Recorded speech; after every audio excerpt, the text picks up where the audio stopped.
yanaşı.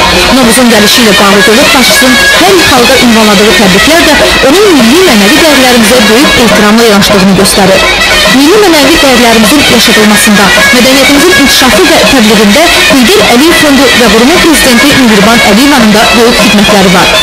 2010-cu ildə BMT-nin qərarı ilə martın 1-ci Beynəlxalq Novruz günü elan olundu. Bu, böyük bir coğrafi məkanda yaşayan 200 milyondan çox insanın milli mənəvi yaddaşına dünyanın ən mötəbər qurumu səviyyəsində verilən dəyərin tezahürü idi. Qədim tarixə malik Novruz həm də əcdadlarımızın bizə tövhəsi, onlardan qalan mirasdır. Tarixin milli düşüncə tərzində və törəsinin formalaşmasında, insanların yüksək əxlaqi dəyər və normalar çərçivəsində yaşamasında böyük rol oynayan Novruz bayramı özündə paklılığı, mühüm insani dəyərləri tərənnüm edir.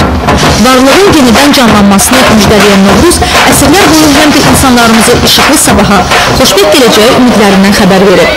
Novruz bayramlarımızın ən əzizidir. Qədim zamanlardan bəri bu bayramı ən çox sevən və ən uca tutan da elə Azərbaycan xalqıdır.